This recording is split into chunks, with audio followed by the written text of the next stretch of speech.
दोस्तों जय हिंद। आज की शुरू में बात करने वाले हैं कक्षा 12वीं के ठीक है हिंदी कोर का जो एग्जाम होने वाला है आज 13 फरवरी को। इसके मोस्ट इंपोर्टेंट क्वेश्चंस को जानेंगे ठीक है इस वीडियो में। चैनल पर नए तो सब्सक्राइब जरूर कर लीजिएगा। चलिए नीचे की रहता है सबसे महत्वपूर्ण प्रश्नों को जानते हैं। सबसे पहले दोस्तों बोला गया पहला नंबर की ये गद्यांश से लिया गया ठीक है। तो पहला बोला गया साहित्य का प्रमुख उद्देश्य क्या होता है ठीक है। तो इसका आंसर दोस्तों आप लोग याद रखिएगा, समाज की वास्तविकता दिखाना और परिवर्तन लाना ठीक है। चलिए नेक्स्ट क्वेश्चन पे आते हैं। तो दूसरा दोस्तों बोला जा रहा है कि प्रेमचंद की कहानियों का मुख्य विषय क्या था ठीक है। इसका दोस्तों आप याद रखिए किसानों की दुर्दशा ठीक है। तो दोस्तों जो गद्यांश से रिलेटिव है ठीक है, कोई से भी गद्यांश दे देगा लेकिन दोस्तों आपको उसको समझना चाहिए ठीक है। गद्यांश किस प्रकार आंसर को निकाला जाता है। नीचे की ओर दोस्तों जिस प्रकार से लिखा गया तीसरा क्वेश्चन नंबर कि ठीक है। तो महादेवी वर्मा ने अपने साहित्य में किनके संघर्ष को चित्रित किया ठीक है। तो इसका दोस्तों याद रखिएगा आप लोग महिलाओं का ठीक है। चलिए नेक्स्ट क्वेश्चन दोस्तों बोल रहा है कि गद्यांश के अनुसार साहित्य को समाज का दर्पण क्यों कहा गया है ठीक है। तो बहुत ही इंपॉर्टेंट प्रश्न है। इसका दोस्तों राइट आंसर हो जाएगा क्योंकि यह समाज की वास्तविकता को प्रतिबिंबित करता है ठीक है। आप लोग देख लीजिएगा, बहुत ही इंपॉर्टेंट प्रश्न हम लोग को प्रोवाइड करा रहा हूँ ठीक है। चलिए नीचे की ओर दोस्तों आते हैं। तो यहाँ पर दोस्तों लिखा गया है कि निम्नलिखित पद्यांश को ध्यानपूर्वक पढ़कर दिए गए प्रश्नों का सही उत्तर चयन करें ठीक है। तो जिस प्रकार आते हैं आप लोग पद्यांश देख लीजिएगा। नीचे को दोस्तों जिस प्रकार से पहला क्वेश्चन नंबर यहाँ पर बोला जा रहा है कि पद्यांश के अनुसार संसार पर अधिकार किसका है ठीक है। तो दोस्तों इसका याद रखिएगा सभी का अधिकार रहता है ठीक है। ऑप्शन नंबर हो जाएगा सभी जीवों का। आप लोग पद्यांश से ही यहाँ पर लोग का आंसर सिलेक्टिव करने के लिए बोला जाएगा ठीक है। छठा क्वेश्चन नंबर बोला है कि पद्यांश में मनुष्य की किस भूल का उल्लेख किया गया है। तो इसका राइट आंसर हो जाएगा संसार पर अधिकार जताना ठीक है। सातवां क्वेश्चन नंबर बोला जा रहा है कि पद्यांश से प्रकृति के क्रोध का क्या कारण बताया गया है ठीक है। तो इसका आप लोग याद रखिएगा संसाधनों को नष्ट करना ठीक है। तो चलिए आठवां क्वेश्चन नंबर की ओर बढ़ते हैं। उसके बाद दोस्तों आठवां क्वेश्चन नंबर बोला जा रहा है कि पद्यांश के अनुसार धरती को सजीव रखने के लिए क्या करना चाहिए ठीक है। ये बहुत ही इंपॉर्टेंट प्रश्न है जिसका राइट आंसर हो जाएगा प्रकृति को मन का संतुलन बनाए रखना ठीक है। इसका राइट आंसर हो जाएगा ऑप्शन नंबर ए। चलिए अब नीचे की ओर आते हैं यहाँ पर। तो यहाँ पर दोस्तों व्याकरण से लिया गया ठीक है। यहाँ पर लिखा गया अभिव्यक्ति और माध्यम का ठीक है। तो सबसे पहले 9वां क्वेश्चन नंबर बोला जा रहा है कि अधिसूचना का प्रकाशन कहाँ होता है ठीक है। अधिसूचना का प्रकाशन सबसे पहले इसका आंसर हो जाएगा आप लोग याद रख लीजिएगा राजपत्र गजट ठीक है। ये प्रश्न दोस्तों 2024 में पूछा गया था ठीक है।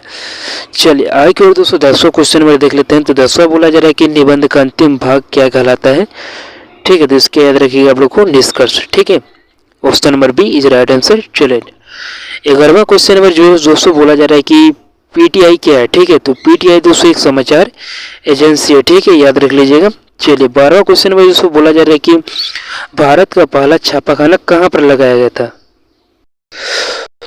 तो ये भी दोस्तों 2024 से पूछा गया था ठीक है, जिसका राइट आंसर हो जाएगा ऑप्शन नंबर सी गोवा में। अगला क्वेश्चन नंबर बोला जाएगा कि संचार प्रक्रिया में आई बाधाओं को क्या कहते हैं ठीक है। तो इसका राइट आंसर हो जाएगा शोर ठीक है। देख लीजिएगा बहुत ही इंपॉर्टेंट प्रश्न है व्याकरण से लेकर ठीक है।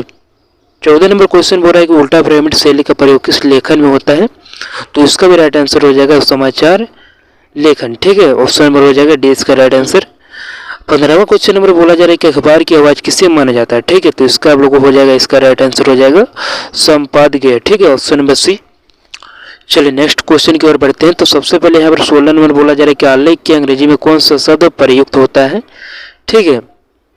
तो यहाँ पर दोस्तों बोला जाए आलेख की अंग्रेजी में ठीक है। तो आप लोग ध्यान रखिएगा इसका राइट आंसर हो जाएगा आप लोग को ऑप्शन नंबर डी नोटिस ठीक है। चलिए आगे की ओर बढ़ते हैं। अब दोस्तों आगे बोला जा रहा है कि निम्नलिखित पद्यांश को ध्यानपूर्वक पढ़कर दिए गए प्रश्नों के सही विकल्प का चयन करें ठीक है। आप लोग ये पद्यांश दे दिया रहेगा ठीक है। आप लोग पढ़कर इसको आंसर यहाँ पर खोजना पड़ेगा ठीक है। तो सबसे पहला क्वेश्चन नंबर बोला है कि उपयुक्त अनुच्छेद किसके बारे में ठीक है। तो इसका दोस्तों राइट आंसर हो जाएगा ऑप्शन नंबर बी ठीक है, भक्तिहीन।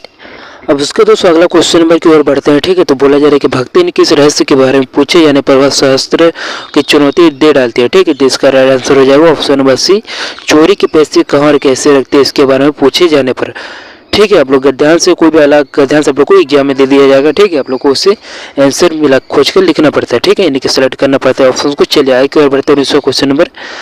अब दोस्तों यहाँ पर बोला जाए कि इधर उधर बिखरे रुपए पैसों को भक्ति जो कुछ करते हैं हम उसे चोरी मानेंगे क्यों ठीक है। तो इसका आप लोग को यहाँ पर आंसर वो दे दिया रहेगा ठीक है। तो इसका राइट आंसर हो जाएगा ऑप्शन नंबर डी हो जाएगा ठीक है, यानी 3 हो जाएगा सभी उपयुक्त सभी। चलिए 20वां क्वेश्चन नंबर बोला जा रहा है कि भक्ति इनका परम कर्तव्य क्या था ठीक है। तो 20वां क्वेश्चन नंबर बोला इसका दोस्तों राइट आंसर हो जाएगा, ठीक है 20वां नंबर को हो जाएगा, यहाँ पर हो जाएगा ऑप्शन नंबर ये हो जाएगा, ठीक है। चलिए लेखिका को हर प्रकार से खुश रखना, ठीक है। चलिए 21वां नंबर दोस्तों बोला जा रहा है कि मैं जग जीवन को भार लिए फिरता हूँ, ठीक है। पंक्ति से कवि का क्या तात्पर्य है, ठीक है, तो इसका आप लोग ध्यान रखिएगा, ये आ सकता है, ठीक है। जीवन में जिम्मेदारियों को बोझ उठाना। चलिए अगला क्वेश्चन है 22वां बोला जा रहा है कि अपनी जिम्मेदारियों को बोझ को उठाते हुए भी कवि क्या कर लेता है, ठीक है, तो इसका राइट आंसर हो जाएगा अपने जीवन से प्रेम करता है, ठीक है। आप लोग देख लीजिएगा, समझिएगा, ठीक है। चलिए आगे की ओर देख लेते हैं। तो इसका क्वेश्चन नंबर 200 बोला जा रहा है कि सिनेसुरा में कौन सा अलंकार है, ठीक है, जो बहुत ही इंपॉर्टेंट प्रश्न है। तो इसका दोस्तों राइट आंसर हो जाएगा ऑप्शन नंबर ए, रूपक अलंकार, ठीक है। आप लोग को व्याकरण से ही पूछा जाएगा प्रश्न। चलिए आगे की ओर दोस्तों 24वां बोला जा रहा है कि जग पूछ रहा है इनको जो जग की गाते से कवि क्या कहना चाहते हैं, ठीक है। तो जिस प्रकार आप लोग को 4 ऑप्शन दिया गया है, इसका राइट आंसर हो जाएगा, इसका दोस्तों राइट आंसर हो जाएगा ऑप्शन नंबर ए, ठीक है। संसार उन लोगों की सृष्टि कथा जो संसार के अनुसार चलाते हैं। अब अगला 225वां बोला जा रहा है कि भक्तिन महादेवी वर्मा से कितने वर्ष बढ़ी थी, तो इसका दोस्तों राइट आंसर हो जाएगा ऑप्शन नंबर 25, ठीक है। याद रखिएगा, बहुत ही इंपॉर्टेंट प्रश्न है। चलिए नेक्स्ट क्वेश्चन की ओर आते हैं।